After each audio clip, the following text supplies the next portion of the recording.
人类是一个什么样的物种？我们刚刚谈很多都是气候变迁，也谈到了金融风暴、人性的贪婪。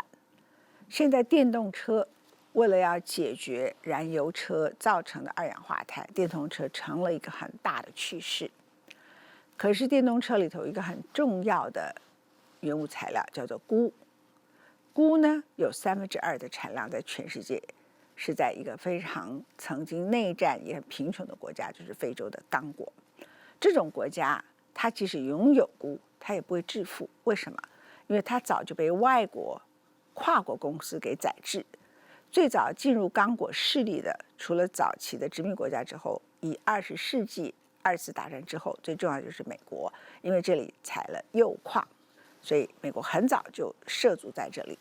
那铀矿之后有各种矿产在美国的手中。现在呢，在19座的钴矿当中，有15座，因为中国有比亚迪，有15座在中国的手中。这里呢是美中冲突的延长战，在这里抢钴，号称发展一个人们理想中的新的汽车，叫做电动车，但是悲剧留在了刚果。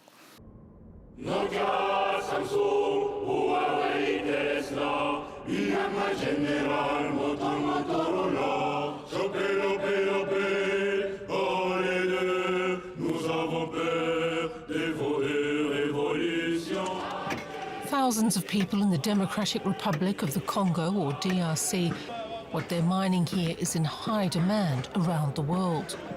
Cobalt. Industrial countries urgently need the metal to make batteries, the heart of all electric vehicles. Cobalt's effectively the safety mechanism. So you put a little bit of cobalt in your battery, and that means that you won't have battery fires and your cells will remain stable under extreme duress.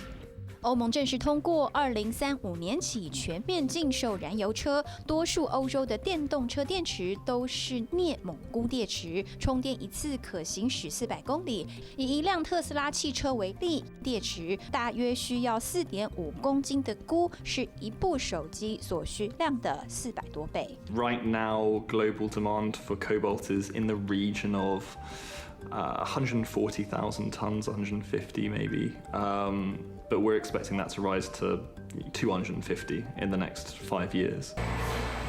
In the race to slow climate change, cobalt has become key to the transition away from fossil fuels. But who's paying the price? The vast majority of cobalt comes from the Democratic Republic of Congo. And that's essentially because there isn't really anywhere else in the world which has the same grades or mineralogy for cobalt. The DRC's biggest copper and cobalt reserves are located in the provinces of Lualaba and Upper Katanga.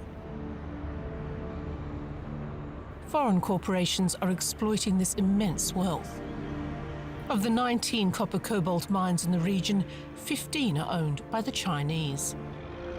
They share the business with the Swiss Glencore Group, which operates 2 of the world's most productive mines. 钴价今年虽然来到每吨3万美元上下，但是在2022年曾一度飙到每公吨超过7万美元。钴矿开采为刚果带来了工作机会，却没有带来相对应的财富。如今，超过3/4的刚果人口生活在贫困线以下，而很少有人能够获得清洁的饮用水，家里有电的人就更少了。While residents in the mining regions live on less than $2 a day. There are no schools, hospitals, or streets. The people don't have access to drinking water. Even those who do have water can't drink it because it's contaminated with acid. 但是危害更大的是重金之下的手工采矿。The industrial mines in Lualaba and Upper Katanga produce 80% of Congolese cobalt. The remaining 20% comes from artisanal mining. Donatan Bila is one of them. He's also one of 150,000 people who've streamed in from across the country. Driven by poverty, they're hoping to get a piece of the pie. When I got down there, I started to shake. All the others laughed. I was shaking with fear, but there was no going back. I'm a man after all. I must go down there, no matter if I was afraid.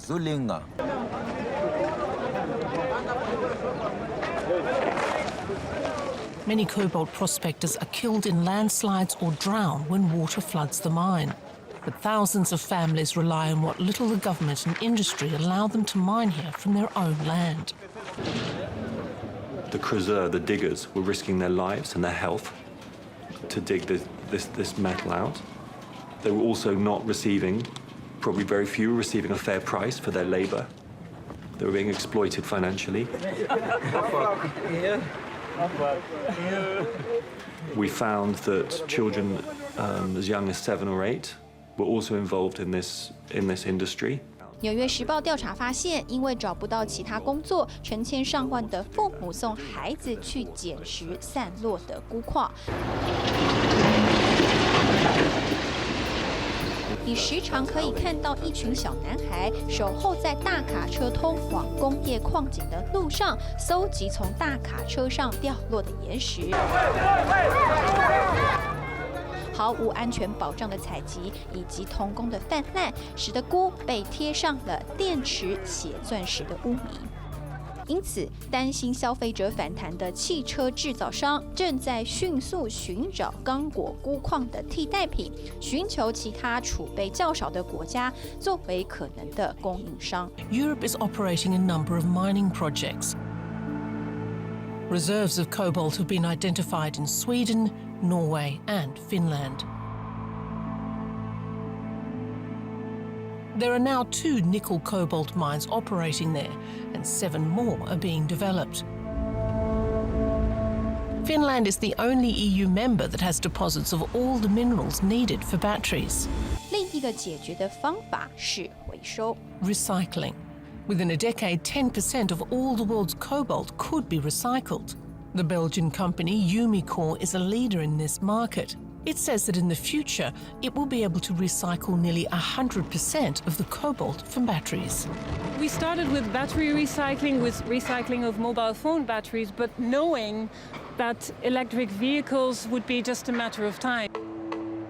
Starting in 2035, the batteries of all EVs sold in the EU will be required to contain at least 20% recycled cobalt.